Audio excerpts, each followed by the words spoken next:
નમસ્કાર વાલા વિદ્યાર્થી મિત્રો, કેપી કોચિંગમાં આપ સૌનું હાર્દિક સ્વાગત છે. વિદ્યાર્થી મિત્રો, આપણે જોઈ રહ્યા છીએ ધોરણ 5 વિષય કેકારવ, તેનું પાઠ 6નું આગળના વિડીયોમાં આપણે 1 થી 20 પ્રશ્નનું સોલ્યુશન જોયેલું.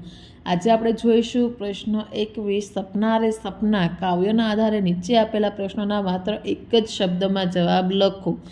પહેલાનો જવાબ આવે છે રીછ, બીજું પીળા અને કેસરી, 3 હાલરડું, 4 તારાઓની. કવિ આખી રાત શેની લખોટી બનાવી રમાય તો કે તારાઓની. કવિ આંખોની કીકીઓમાં શું ભરવાનું કહે છે તો કે નીંદર. કાવ્ય પંક્તિ પૂર્ણ કરો.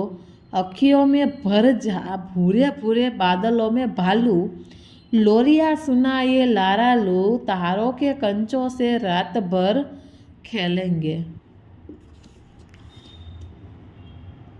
23 સપના રે સપના. કવિતાના આધારે પ્રશ્નોના જવાબ લખો. પહેલું, આ કવિતા શાના વિશે છે? જવાબ હશે આ કવિતા સપના વિશે છે. બીજું, રાતભર ખેલેગે સપનોं में ચંદા ઓર તું. આ લીટીમાં તું એટલે શું તો કે તું એટલે વાદળ.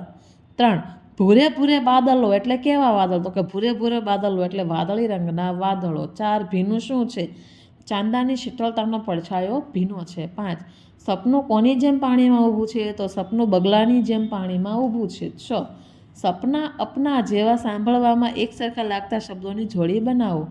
ડિબિયા નિંદિયા, કરજા પરજા, ગાવ છાઓ, છેસે હે હેરે, છેસે રે હેરે.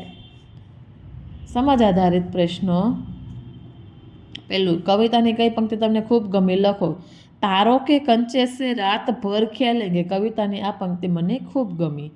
8 આખું ગામ પીળું પીળું કેસરી ક્યારે લાગે? જવાબ, જ્યારે ચંદ્રનો ભીનો ભીનો પડછાયો પડે છે ત્યારે આખું ગામ પીળું પીળું કેસરી લાગે છે. 9 આ ગીત ગાનાર કોની સાથે વાત કરી રહ્યું છે તો આ ગીત ગાનાર સપનાની સાથે વાત કરી રહ્યું છે. 10 આ ગીત કયા સમયનું લાગે છે? બપોરનું કે રાતનું? તમને કઈ રીતે ખબર પડી? ગીતમાં ચંદ્ર અને તારાઓની વાત કરવામાં આવી છે, તેથી આ ગીત રાતનું લાગે છે. 11 જાદુ વડે જાદુ કરી શકાય એમ બીજું શું શું કરી શકાય? જવાબ, ઝાડ વડે ઝાડ અને આગ વડે આગ.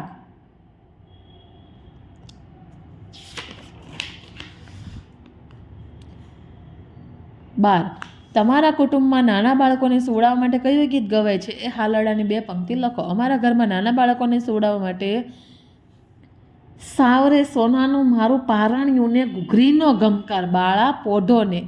આ હાલરડું ગવાય છે. 24 નીચે આપેલી પંક્તિઓનો જે અર્થ તમને યોગ્ય લાગે તેની સાથે ખરાની નિશાની કરો. પહેલું, અખિયો કી ડિબિયા ભરદે રે નિંદિયા. તો તેનો જવાબ આવશે ઓ ઊંઘ મારી આંખોની દાબડીમાં ભરાઈ જા. બીજું, બાદલો કે ભાલુ. જવાબ, વાદળોએ રીછ જેવો આકાર બનાવ્યો છે. 3 તારો કે કંચો સે રાતભર ખેલેંગે. તો તેનો જવાબ આવશે આખી રાત તારાની લખોટીથી રમીશું. 4 પીલે પીલે કેસરી હે ગાવ. તો તેનો જવાબ છે ગામ પીળા પીળા કેસરી રંગના છે. 5 ડૂબે હુએ રે પાની મેં સપનો કે પાવ. તો તેનો જવાબ આવશે સપનામાં પગ પાણીમાં ડૂબેલા છે. પ્રશ્ન 25 જો આવું હોય તો કેવું હોય? વિચારીને લખો. પહેલું, જો આંખો દાબડી હોય તો તેમાં નીંદર સિવાય બીજું શું શું ભર્યું હોય? જો આંખો દાબડી હોય તો તેમાં નીંદર સિવાય કીકી હોય ને તેમાં મજાના સપના ભરેલા હોય છે. બીજું, જો વાદળો રીંછ હોય તો તે આકારમાં શું કરે છે? જવાબ, જો વાદળો રીંછ હોય તો તે આકાશમાં આટા મારીને મધની શોધ કરે છે. 3 જો વાદળ તમારે ખાટલે હાલરડું ગાવા બેસે તો શું ગાય? જો વાદળ અમારે ખાટલે હાલરડું ગાવા બેસે તો ખમ્મા મારા લાલ સૂઈ જાઓ મારા બાળક, આવું ગીત ગાય. જો ગામ પીળું પીળું ને કેસરી હોય તો ક્યાં ક્યાં ફૂલો ખીલે છે? જો મારું ગામ પીળું પીળું ને કેસરી હોય તો ગલગોટાના ફૂલો ખીલ્યા હશે અને કેસરી હોય તો કેસુડાના ફૂલો ખીલ્યા હશે.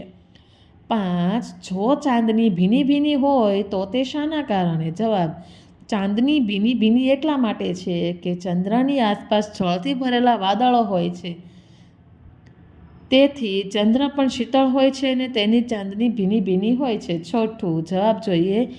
સપનામાં તમારી ઊંઘ ઉડી જાય ને તારાથી ભરેલું આકાશ જો મને દેખાય તો મને આકાશમાં ઉડવાનો વિચાર આવે, મને તારા સાથે આંધળો પટ્ટો રમવાનું મન થાય. પ્રશ્ન 26 નીચે આપેલા વાક્યો સાચા જેવું લાગે તો હકીકત અને સપના જેવું લાગે તો સપનું લખો. પહેલું, રાજુ હેલિકોપ્ટરમાં મુંબઈ ગયો, તે હકીકત છે. બીજું, એક સપનું વિવેકની આંખોની પેટી ખોલી અંદર પેસી ગયું, સપનું.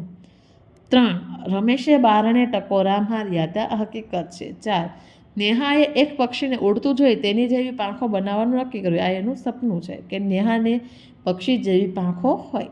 5, નિશાળના મેદાનમાં રસગુલ્લાનો વરસાદ થયો, સપનું.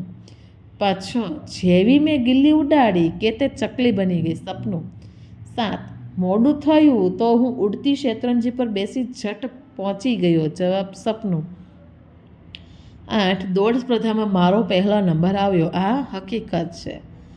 27 ઉદાહરણ પ્રમાણે કલ્પના કરીને લખો. વાદળો એટલે તો કે આકાશમાં હાલરડું ગાતા કાળા કાળા રીંછ અને આકાશ સામે યુદ્ધ કરતા સૈનિકો.